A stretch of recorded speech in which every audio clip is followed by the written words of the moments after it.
Hello guys, welcome back to my second channel J R Azizul blogs. তো আজকে আমি তোমাদেরকে দেখাবো গুয়াহাটি ইন্টারন্যাশনাল এয়ারপোর্ট থেকে বেঙ্গালুরু ভ্রমণ।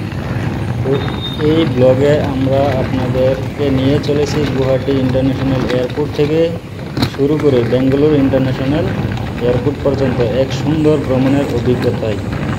এয়ারপোর্টের ভিতরে চলক, বোর্ডিং থেকে চেক আউট পর্যন্ত আকাশপথের অসাধারণ দৃশ্য, বেঙ্গালুরুতে পৌঁছানোর পর প্রথম অভিজ্ঞতা। যদি আপনি ভ্রমণ ভালোবাসেন অথবা গন্তব্যস্থলের আগে একটু ঝলক দেখতে চান, তাহলে এই ভিডিওটি আপনার জন্য। তাহলে চলো শুরু করা যাক।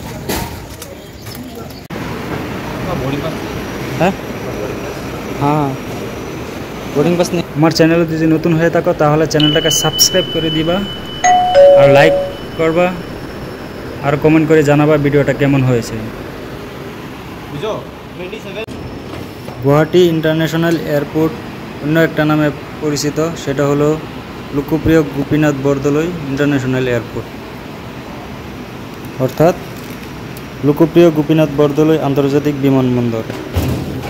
তো লোকপ্রিয় গোপীনাথ বরদলৈ এবং গুয়াহাটি বিমানবন্দর সম্পর্কে গুরুত্বপূর্ণ তথ্য ও প্রয়োজনীয় টিপস আমি বলছি। যে কেন এই নাম।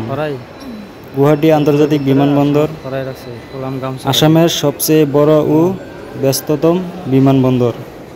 এই বিমানবন্দরটি আনুষ্ঠানিক নাম Lokopriya Gopinath Bordoloi international airport, LGBI short ফর্মে। এলতে লোকপ্রিয়, জিতে গোপীনাথ, বিতে বরদলৈ, আইতে ইন্টারন্যাশনাল এয়ারপোর্ট। এটি নামকরণ করা হয়েছে গোপীনাথ বরদলৈয়ের নামে। তিনি ছিলেন আসামের প্রথম মুখ্যমন্ত্রী, চিফ মিনিস্টার CM সাহাব। তিনি ছিলেন একজন মহান স্বাধীনতা সংগ্রামী, ভারতের স্বাধীনতা আন্দোলনে গুরুত্বপূর্ণ ভূমিকা পালনকারী, আসামের সাংস্কৃতিক ও রাজনৈতিক উন্নয়নের এক অন্যতম পথ প্রদর্শক। লোকপ্রিয় উপাধি তার জনপ্রিয়তা ও সাধারণ মানুষের প্রতি তার অবদানের স্বীকৃতিস্বরূপ দেওয়া হয়েছিল। লোকপ্রিয় গোপীনাথ বরদলৈ ইন্টারন্যাশনাল এয়ারপোর্ট ভ্রমণের আগে কিছু কথা জেনে রাখুন। লোকেশন ও যোগাযোগ। এয়ারপোর্টটি গুয়াহাটি আজরাতে অবস্থিত। গুয়াহাটি শহর থেকে প্রায় 25 কিলোমিটার দূরে। বাস, ট্যাক্সি, রিক্সা, অটো সব পাবে। ফ্লাইট তথ্য, এখানে ডোমেস্টিক ও আন্তর্জাতিক উভয় ফ্লাইট চালু আছে। ইন্ডিগো, এয়ার ইন্ডিয়া সহ আরও অন্যান্য প্রধান বিমান ফ্লাইট চলে। সিকিউরিটি ও রিপোর্ট টাইম, আভ্যন্তরীণ ফ্লাইটের জন্য অন্তত 2 ঘন্টা আগে এয়ারপোর্টে পৌঁছানো ভালো। আন্তর্জাতিক ফ্লাইটের জন্য অন্তত 3 ঘন্টা আগে রিপোর্ট করা বাঞ্ছনীয়। সুবিধাসমূহ হচ্ছে ওয়াইফাই, খাবারের দোকান, ATM, লাঞ্চ, কার পার্কিং সুবিধা ও ডিজিটাল টিকিট ব্যবস্থা। পর্যটকদের জন্য টিপস, বাইরে আসাম ট্যুরিজম কাউন্টার থেকে ঘোরার জন্য তথ্য ও গাইড বুক পাওয়া যায়। আমাদের ফ্লাইট চলে আসলো, এখন আমি ফ্লাইটের ভিতরে যাচ্ছি। ইন্ডিগো ফ্লাইট গুয়াহাটি থেকে বেঙ্গালুরু। এই দেখো, এটা হচ্ছে ফ্লাইট। ফ্লাইটটা উড়া দেওয়ার আগে তাদের কিছু গুরুত্বপূর্ণ কথা আমরা জেনে নেই। শুনুন সবাই মন দিয়ে। Good morning, ladies and gentlemen. Welcome aboard Indigo Flight 68654 to Guwahati, Bengaluru. I'm your first officer, second. My name is Dr. Brown. Joining the flight is this morning is Captain Ashit Gur. And Ms. Perilla will be in charge of the safety security service of the cabin today. For this flight, distance of around 2,000 kilometers in about 2 hours 40 minutes of flight now.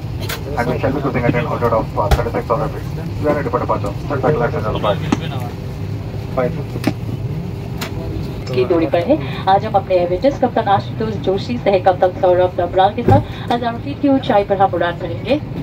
ये शिकार सिमरन successful और मैं पेरला आपके मुख्य कर्मिकल हिंदी अंग्रेजी बोल सकते हैं और हम में से कुछ बांग्ला, पंजाबी, खासी और नेपाली बोल सकते हैं। हम आपकी सुरक्षा से लेकर फर्स्ट तक इस विमान पर देखभाल करेंगे। हम आपकी सेवा में उपस्थित हैं। हमें बेहद खुशी है कि हम आपको अपने देश के साथ जुड़ सके। प्रस्तुत है आपके लिए इंडिया पाए। धन्यवाद। तकनीकी से पहले। इस विमान में 8 आपातकालीन द्वार हैं, 2 सामने, 2 पीछे और 4 विंग्स के ऊपर। फर्श पर लगी प्रकाशमान पट्टियां आपको निकटतम निकास तक पहुंचने में सहायता करेंगी। इलेक्ट्रॉनिक उपकरणों का उपयोग केवल फ्लाइट मोड में किया जा सकता है। टेक ऑफ और लैंडिंग के दौरान अपने उपकरणों को बंद करें और रख दें। धूम्रपान, वेपिंग और अपने साथ लाई मदिरा पीना वर्जित है। सभी शौचालयों में स्मोक डिटेक्टर्स लगे हुए हैं। क्रू के आदेश के बिना लाइफ जैकेट्स, आपातकालीन निकास और अन्य सुरक्षा उपकरणों का उपयोग या छेड़छाड़ मना है। कोई भी उल्लंघन करने पर विलंब और नियामक कार्रवाई हो सकती है। आपके लिए ब्रेल में एक सुरक्षा सूचना कार्ड और संचार गाइड उपलब्ध है। आपातकालीन स्थिति में इस विमान में स्लाइड या स्लाइड राफ्ट लगे हुए हैं। हमारे सुरक्षा निर्देश पत्र में इनका स्थान और उपयोग के निर्देश हैं। Your wellbeing is our top. তো ফ্লাইটটা এখন উড়া দেওয়ার জন্য প্রস্তুত হচ্ছে। এই দেখো ফ্লাইটটা আগে আগে যাচ্ছে, দ্রুত বেগে যাবে, এখন গিয়ে উড়া দিবে। সম্পূর্ণ ভিডিওটা দেখতে থাকো মনোযোগ সহকারে। ফ্লাইটটা কি করে উড়া দেয় আর কোন দিকে যায় আমরা দেখো। ফ্লাইটটা কিন্তু বহুত স্পিডে যাচ্ছে, উড়া দেবে এখন।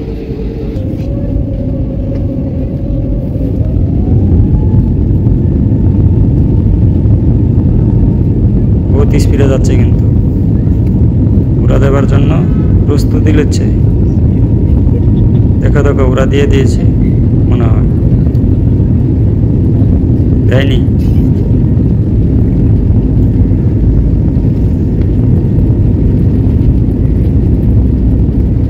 এটা হলো গুয়াহাটি ইন্টারন্যাশনাল এয়ারপোর্ট।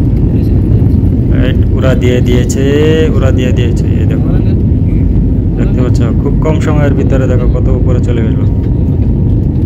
এই দেখো খাল, বিল, নদী, বিল্ডিং সব দেখা যাচ্ছে। কত ছোট ছোট দেখছো, উপর থেকে কত ছোট দেখা যাচ্ছে। ওইটা দেখা যাচ্ছে ব্রহ্মপুত্র নদী। এটা এয়ারপোর্ট দেখা যাচ্ছে, এয়ারপোর্টের উপরে দিয়ে আছে। এইটা হলো ব্রহ্মপুত্র নদী। আর বাড়িঘর দেখো কত ছোট ছোট দেখা যায়, পাখির মতন, সরাইয়ের মতন। এই দেখো,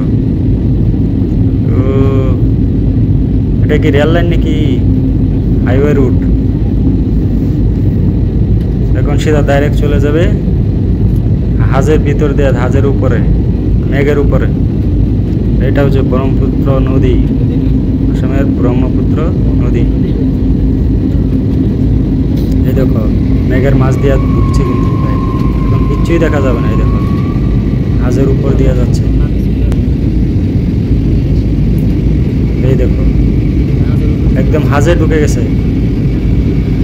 মেঘ পার করে একদম উপরে স্তরে চলে গেছে। সেই জন্য নিচ থেকে এখন কিছুই দেখা যাচ্ছে না, ঘর বাড়ি, বিল্ডিং, খাল, বিল কিছুই দেখা যাচ্ছে না। এই দেখো উপরে সম্পূর্ণ এরকম মনে হচ্ছে যে উপরে একটা পৃথিবী।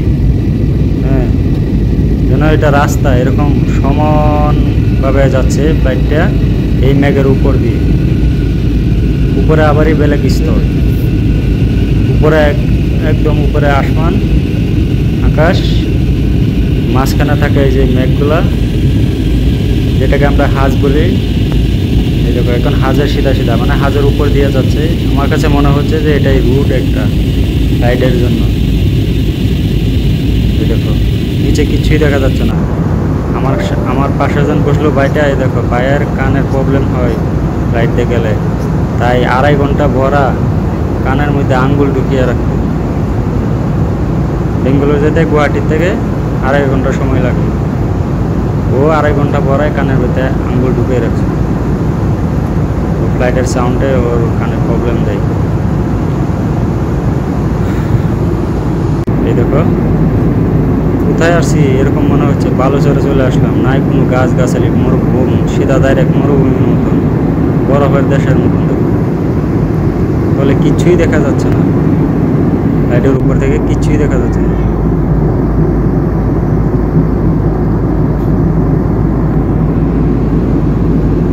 এরকম করে আমরা 2.5 ঘন্টা সময় এই ফ্লাইটের ভিতরে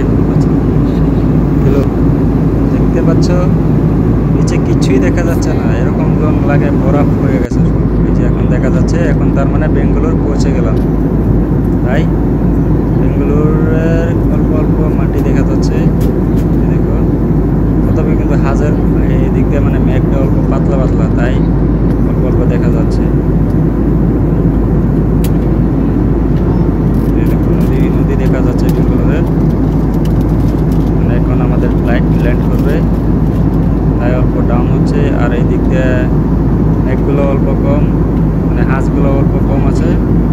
তাই দেখা যাচ্ছে। আর উপরে দেখো আকাশটা কত নীলা, একদম ডাইরেক্ট নীলা। আকাশ যে নীলা এটা সেটাই। এই হাঁসগুলির জন্য আকাশটা মাঝে মাঝে সাদা দেখা যায়, বগা দেখা যায়। এই দেখো এটা ধুমার মতন, দেখো বরফের গলা, এটা এরকম দেখা যায়, বরফের গলা।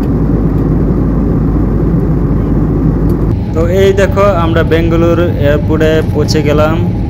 এটা হচ্ছে বেঙ্গালুরের এরিয়া। সব দেখা যায় লাল লাল মাটি, ঘরবাড়ি দেখা যাচ্ছে অল্প অল্প, বিল্ডিং। এই দেখো 7 তলা বিল্ডিং, কত ছোট দেখা যাচ্ছে।